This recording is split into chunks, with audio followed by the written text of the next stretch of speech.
yeah, I feel good. I'm tired. But I think London really pushed the boat out for us. I mean, that shard stunt was pretty epic. I think it's gonna be hard to top that. Oh yeah. Yeah. Good luck, Paris. Whatever. Yeah. So tell us about why it was important to start off this new era of DC with Superman. Well, it's very complicated, but I was writing the script before we started the job, so just fit in very nicely. But I do think that Superman is the first superhero ever. His first DC hero, of course, because he's also the first superhero ever. So I thought that he was the best way to start. And as soon as we, even discussed taking the job as the heads of DC Studios, we were like, "Oh boy, we're really going to have to get Superman done if we do this." Yeah. So what made David the perfect Superman for you? Well, he looks like Superman. He does. Yeah. But also he is, he's really just an amazing actor, and he is among the best actors who've ever portrayed the character, and he's got the chops. He's got the dramatic chops. He had the comedic chops, which I was very surprised by because I knew he was a good actor. Went to fancy schools, and then he was also able to deliver the fast-paced dialogue, and I wanted, and that's always a really nice thing. Is because I knew Rachel was good at it because of Ms. Maisel. So the two of them together being able to do that was so fun. Just because we have some real DC experts here, how deep did you go with kind of Easter eggs and hidden details? How much should we obsess over this? I always have a lot of Easter eggs in my movies, and this one has the most. This is the most Easter eggy movie of all James Gunn's Easter egg movies. It is. For sure. Every single street name is named after a comic book writer or artist. Okay. All of the businesses are either named after comic book writers or artists, or they're named after businesses from in the DC Comics. There's a great scene in the movie with, it's not a spoiler, but the Hall of Justice in progress that we shot in Cincinnati, based on the actual Hall of, the Hall of Justice and the cartoons was based on the Cincinnati train station. Yep. And then we actually shot the Hall of Justice at the train station. But the coolest part for big DC fans is that on the walls there's this mosaic that's the story of Superman Sorry.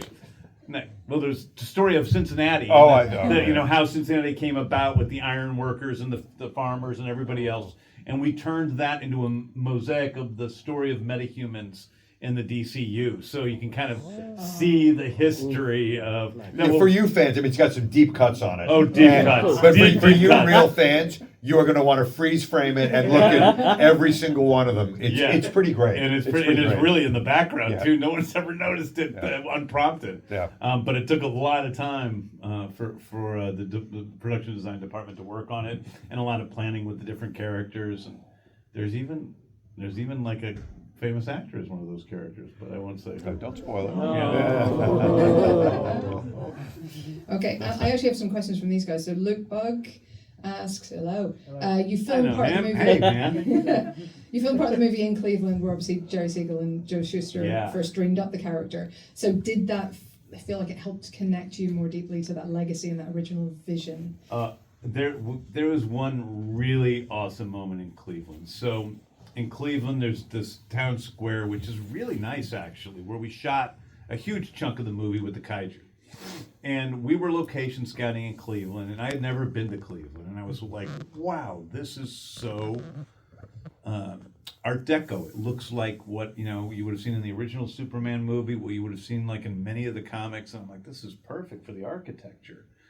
And we're coming around the corner, and they're like, there's this tower there that's Terminal Tower, which not allegedly, but Jerry or Joe, I think Joe, said that he first imagined Superman jumping over Terminal Tower, and that was the first time he had this concept of a superhero. And as we came around the corner, Terminal Tower, they had lit it up for us in the colors of Superman. Nice. And man, it was one of those moments that was just so special. And it was like right at the time I passed a cop and he's like, James Gunn, I love your movies. And so it was like you just felt good about the world for a second. It was really, really cool experience shooting it there. And the other connective tissue that was kind of great was Jerry Siegel's grandsons. We'd been in touch with them, and we gave them the opportunity to read the screenplay before we shot it. Before we shot the movie, we just wanted them to take a look. And they came into our office at DC Studios, and they were there for 2.5 hours. I'm like, what the fuck are they doing in there? It's so long. But they read it, and they came out, and they had tears in their eyes, and they said, this is the Superman movie that our grandfather would have wanted to see. Yeah, that really was beautiful. That was really the moment. That was like the one that they're like, we've waited our whole lives for this. And they called me on the phone. I had never met them, but Peter called me with them on the phone. And boy, that was a teary-eyed moment for sure. I mean, if you want to make anybody happy, it's them. Absolutely. I've got a question from Kibia Ahmed. Yep. Hey. That's me. Hey. Hi, guys. Hey. So Superman's often seen as the ultimate symbol of hope and idealism. In a time where audiences often say they crave more complexity and nuance in their heroes, how did you approach reintroducing Superman to a new generation while staying true to those core values? Well, I don't think those things are opposed to each other. In fact, I think to be someone who is pure and kind and looking out for people that are in need, you need to be more complex than ever in so many ways. And I think as you'll see in the movie, he is the most complex Superman ever. It's a character that we see his flaws, we see that he's not a perfect person. We see really what his beliefs are specifically, what Lois's beliefs are specifically. We see very intimately what their relationship is like, what their differences are. And I don't think that we had to sacrifice any of that. However, he's sincere, he's earnest, and that seems like the most rebellious thing that you can be in this day and age with so much unkindness around. Yeah, 100% agree. Yeah. And Abdul, DC fan? Yep, right here. Hey. You've said that Superman represents kindness and truth, but what's the darkest internal conflict you'll face in this story, if you can talk about it? And how does that reflect our world today? But I'll give you two sort of answers, and then you'll find out more when you see the movie. But yeah, this is a movie that's about Superman. So this is a movie about him discovering things about himself he didn't know, and dealing with that, and having to reorient the way he believes about himself, and finding his own truth. So it's a personal story in that way. And I think in terms of the darkest, this world in the DCU is more like our world than when I wrote it, unfortunately. And we see what it's like. I start with the question, what if Superman was real? If he was real, what would be the problems he would face? What kind of woman would he be in love with? How would the glasses work? What would governments think of him? And so that is a part of this story. What do governments think of somebody who says, "Hey, I'm going to save anyone, no matter what"? Like I will not let someone die if it's on my watch.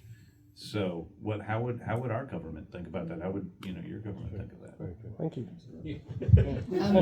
And Paul Edwards? Yes. Oh, yes. Hello. Hello. Apart from Ozu, what gave you the idea to add crypto to this movie, and what challenges did you face in creating such a cool animal character? Well, it really was Ozu. So he was, my dog was, causing total chaos in my life, and that gave me an into crypto. I think I had thought about putting crypto in the movie before, but it's, crypto was never so much of a troublemaker as this crypto is. He's a terrible dog. And so that gave me a personality for the dog, because I didn't want to just do basic dog. I needed the dog to have a personality in the same way that each of the people have a personality in the film.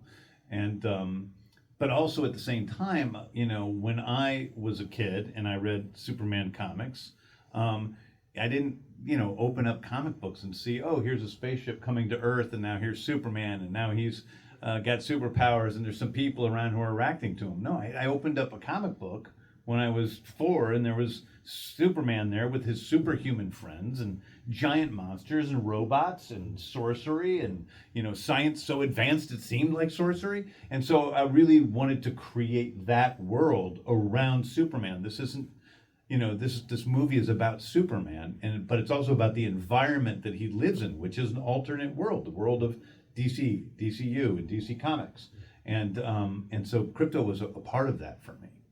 How weird is it that just random people know your dog? Ozu, like you have somebody just saying, "Hey, so Ozu, tell me about," like he's talking about, a parent. Well, or I a got here, child. and I got Love Island did a little promo thing for Love Island. They're doing a Superman thing, which is cool. And they gave me a thermos, and it was a thermos with my name on it, if you know that Love Island writing, and then a thermos with Ozu's name on it. He doesn't give a shit. He doesn't care about any of this. A couple of years ago, he's a rescue dog living with a hoarder. Yeah, he and didn't know people. He'd never been touched by a human being. He might be the most famous dog in the world right now. And he's pretty famous, and he could not care less. And he would bite you. Yeah. He's mean. Maybe it'll make people watch Ozu films as well. Yeah, well, maybe we can parlay it and can start signing autographs. Paw prints, autographs. A couple of very quick last questions. Tim O'Fam asks, how many iterations of the suit did you go through before you decided on the final look? Well, it's hard to say like any sort of number because we did thousands of designs of thousands, many hundreds of designs of the suit and small permutations on the suits, and.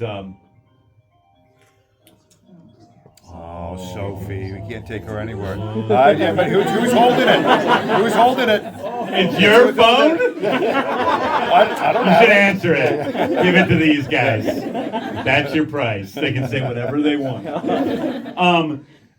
Yeah, we went through so many iterations of the suit and came down to kind of what the suit is now. But we did a version with trunks and a version without trunks, and we had David come out and try both of those on, and we're this close to having no trunks. Yeah. As a betting person, before we made the final decision, I would have bet that we ended up no trunks. But the truth is, it just looked better. You and I both were like, I think I like the no trunks. Yeah. I want to like Yeah. the trunks because it's Superman. I like the idea of the trunks. Yeah. But I kept going. I don't know. It doesn't. I couldn't find that reason for it until we tried on the version with trunks and the version with no trunks. And Yeah, David was and it was really David. pro trunks. Yeah, David. Yeah. It's the only thing he offered. That's Every other idea was mine. Terrible. Yeah. Well, he offered ideas that were terrible. Yeah, he did offer a lot of things. All right, final question. I'm sorry, we are running out of time for the Q&A section of today, but Tasman Humphreys, hey. Which scene in this movie are you most excited for the fans to see? Spoilers. I'm really excited for people to see the interview scene with Clark and Lois. I'm excited for all the action at the end, but what I'm really excited for is for people to see the whole movie. Yes. And I thought it would be kind of cool if we showed them the whole I think that's a great idea. That's Let's do it. Would you guys like that? Yes. All right. The You got first it. audience in the UK. No, this is the first journalist Yeah. audience in the world. You guys are the first first fans to ever see the movie. So I recognize so many of you guys from online and stuff. It's so cool. And some of you I've seen around, and I really appreciate you guys and everything you do and the fact that you love this character so much. I can't think of a better way to kick off this. You speak for us all. That's it. Let us know what you think afterwards. Yeah. For real. Thank you. Thank you. Thanks, guys. Have fun. Enjoy the movie. Yeah.